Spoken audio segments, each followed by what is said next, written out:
चुनावी रणनीतिकार से राजनेता बने प्रशांत किशोर एक बार फिर से सीएम नीतीश कुमार के साथ आते दिख रहे हैं। बताया जा रहा है कि पटना में हाल ही में प्रशांत किशोर ने सीएम नीतीश कुमार के साथ जो मुलाकात की है उसके कई सियासी समीकरण हैं। दोनों के बीच में ये मुलाकात करीब 2 घंटे तक चली है, जिसके बाद सियासी गलियारों में कयास तेज हो गए, दोनों फिर साथ आ रहे हैं। इस पर राजनीति के जानकारों का कहना है कि पीके ने नीतीश के सामने सरेंडर कर दिया, जन सुराज अभियान को बंद कर दिया और अब नीतीश के साथ आएंगे। हालांकि ये कयास है, इस पर अभी किसी ने भी कोई स्पष्टीकरण नहीं दिया है। प्रशांत किशोर ने तो बिल्कुल भी इस पर कोई बात नहीं कही है। हाँ, नीतीश कुमार ने मुलाकात की पुष्टि जरूर कर दी। कोई ये कह रहा है कि ये पीके का नया दांव है, नीतीश के महागठबंधन में आते ही प्रशांत किशोर का मन बदल गया है। लेकिन 15 सितंबर को प्रशांत किशोर ने एक ट्वीट से सारे कयासों को बदल कर रख दिया। बेगूसराय फायरिंग कांड के बाद प्रशांत किशोर ने उसी धरती पर जन्मे राष्ट्रकवि दिनकर के शब्दों का सहारा लेते हुए पीके ने जवाब दिया। पीके ने लिखा, तेरी सहायता से जय तो मैं अनायास पा जाऊंगा, आने वाली मानवता को लेकिन क्या मुख दिखलाऊंगा। समझ रहे हैं आप इसके मायने? यानी किसकी सहायता से वो जय पालेंगे और किसको मुंह दिखाना चाहते हैं, दो बहुत ही महत्वपूर्ण प्रश्न हैं। क्या इशारों में वो ये कह रहे हैं कि तेरी सहायता से जय तो मैं अनायास पा जाऊंगा, आने वाली मानवता को लेकिन क्या मुख दिखलाऊंगा से मतलब ये है कि नीतीश कुमार के साथ जाने में वो झिझक रहे हैं? एक सवाल है, क्या मायने हैं इसके? ये बहुत, और उन्होंने खुद भी क्वेश्चन मार्क अपने ट्वीट में लगाया है। पीके के इस ट्वीट ने उन अटकलों पर विराम लगा दिया जिसमें बताया जा रहा था कि पीके दोबारा नीतीश कुमार के साथ जा सकते हैं। ये कोई पहली बार नहीं है जब पीके और नीतीश की मुलाकात हुई या दोनों एक साथ दिखे हों। इससे पहले नीतीश कुमार ने पीके पर कई आरोप लगाए, कई गंभीर आरोप लगाए हैं और शायद वो बीजेपी की मदद कर रहे हैं, ये तक नीतीश कुमार कहने से पीछे नहीं हटे थे। इस पर पीके ने मोदी और नीतीश कुमार की तस्वीरें शेयर कर दी थी, जवाब दे दिया था। पीके ने कहा था वो बुजुर्ग हो गए, आने वाले 1 साल में उन्हें सब पता चल जाएगा। पीके ने एक के बाद एक कई तस्वीरें शेयर की थी जिसमें नीतीश कुमार हाथ जोड़ते हुए पीएम मोदी के सामने नजर आ रहे थे। आपको याद होगा 90 डिग्री तक झुककर प्रणाम करने की बात कही गई थी। एक समय ऐसा भी आया था जब पीके ने सीएम नीतीश के 15 साल के शासनकाल पर ही सवाल उठा दिए थे, जिसमें पीके ने कहा था कि उनके शासनकाल में बिहार का विकास नहीं हुआ है, बिहार जो 30 वर्ष पहले था वही आज भी है। इतना ही नहीं, किशोर ने कहा कि नीतीश के साथ निश्चय योजना का कार्यान्वयन भी सही तरीके से नहीं हुआ है, जिसका नतीजा सामने है। जिसका जवाब देते हुए सीएम नीतीश कुमार ने कहा था कि ये मुझे बताने की जरूरत नहीं है, सब जानते हैं कितना काम हुआ है।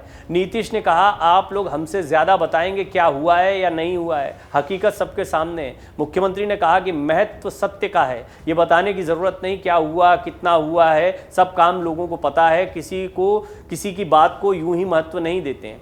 17 अगस्त को रणनीतिकार प्रशांत किशोर ने एक बड़ा बयान दिया था जिसमें उन्होंने कहा था कि बिहार में नई नवेली महागठबंधन सरकार अगले 1 या 2 वर्षों में 5 से 10 लाख नौकरियां देती है तो वो अपना जन सुराज अभियान वापस ले लेंगे और नीतीश कुमार सरकार को समर्थन कर देंगे। सरकार के बनने के बाद सीएम नीतीश ने लगातार वैकेंसी युवाओं के लिए निकाली है।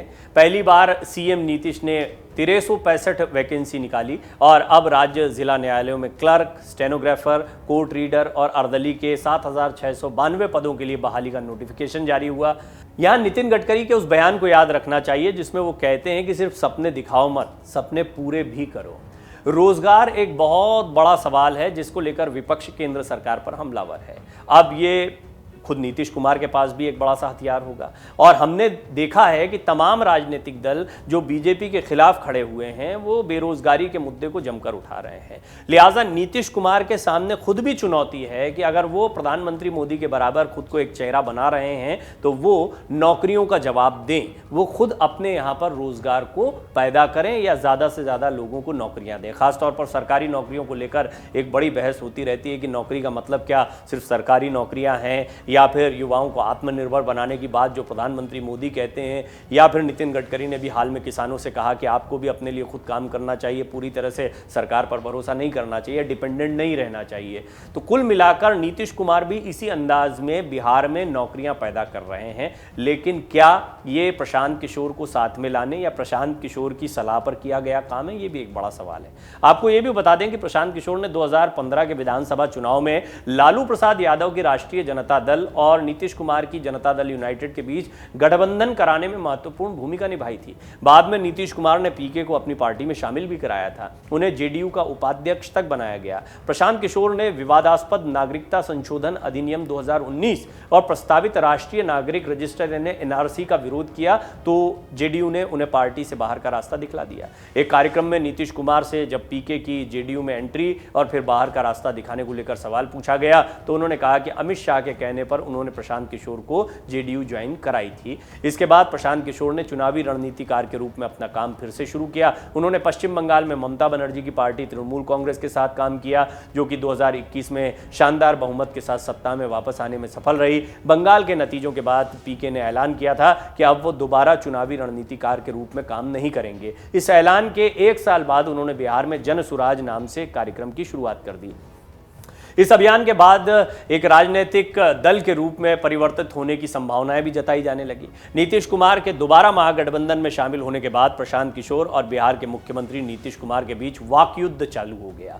नीतीश कुमार के साथ उनकी हाल की मुलाकात की खबरों ने दोबारा जेडीयू में उनकी वापसी की अटकलों को जन्म दे दिया। बैठक के महत्व के बारे में पूछे जाने पर नीतीश कुमार ने पटना में मीडिया से कहा, यह एक सामान्य बैठक थी, इसमें बहुत कुछ नहीं था, पवन वर्मा उन्हें साथ लेकर आए थे। अब ये एक बहुत महत्वपूर्ण बात है, इसको हमने एक डिटेल रिपोर्ट में आपको बताया। पवन वर्मा पहले जेडीयू में थे, तृणमूल कांग्रेस में गए, वो भी छोड़ दिया है। प्रशांत किशोर के भी करीबी रहे हैं, नीतीश कुमार के भी करीबी रहे हैं, तो उन्होंने क्या एक मीडिएटर की भूमिका निभाई है। लेकिन ये मुलाकात बहुत महत्वपूर्ण मानी जाती है। ज़्यादा दिन नहीं हुए, महज कुछ दिनों पहले पत्रकारों के सामने पूरी तरह से उखड़ गए थे नीतीश कुमार। उन्होंने ये स्पष्ट तौर पर कह दिया था कि कुछ भी अंड बंड बोलता है वो बीजेपी की मदद कर रहा है, इस तरह की बातें तक उन्होंने कह दी थी। और इसके बाद में आपने देखा किस तरीके से प्रशांत किशोर ने भी पलटवार किया था और पीएम मोदी के सामने झुकते हुए उनकी तस्वीरें पोस्ट की थी। इस वाक युद्ध के बाद में अचानक से ऐसा क्या हो गया है कि नीतीश कुमार और प्रशांत किशोर फिर से साथ में आ रहे हैं? क्या नीतीश कुमार को प्रशांत किशोर की ज़रूरत महसूस हो रही है, या प्रशांत किशोर को भी लगता है कि यदि राजनीति को आगे बढ़ाना है तो नीतीश से दुश्मनी नहीं बल्कि दोस्ती ज़्यादा फायदे का सौदा होगी? आने वाले दिनों में पता लगेगा इस मुलाकात से क्या निकल कर आया। लेकिन राष्ट्रकवि दिनकर की एक पंक्ति को लिखकर ये स्पष्ट कर दिया है प्रशांत किशोर ने कि अभी वो कुछ ना कुछ सोच रहे हैं। वो ये देख रहे हैं कि मैं इनकी मदद से जय तो पा जाऊंगा, लेकिन फिर जनता को क्या मुंह दिखाऊंगा, क्योंकि जनता के सामने उन्होंने कई बातें कही हैं। तो प्रशांत किशोर को इस चीज़ की चिंता है। लेकिन राजनीति में हमने देखा है सारा समीकरणों का खेल है। जिनके खिलाफ कुछ बोला जाता है उनके साथ जाने में किसी को कोई परहेज़ नहीं है। आरजेडी जेडीयू का गठबंधन आप देख सकते हैं, या फिर आप देख सकते हैं कि किस तरह से बीजेपी से जेडीयू अलग हो गई है। तो प्रशांत किशोर और नीतीश कुमार एक बार फिर साथ में हो जाएं तो भी कोई बहुत बड़ी बात नहीं है। लेकिन ये कितना बड़ा परिवर्तन लेकर आएगी बिहार की सियासत और 2024 के चुनाव के पहले, ये एक बड़ा सवाल रहेगा। डाउनलोड करें अमर उजाला ऐप और पाएं खबरें लगातार। अगर आप ये वीडियो YouTube पर देख रहे हैं तो हमारे चैनल को सब्सक्राइब करें और बेल आइकन को दबाना ना भूलें। अगर आप Facebook पर ये वीडियो देख रहे हैं तो हमारे पेज को लाइक करें।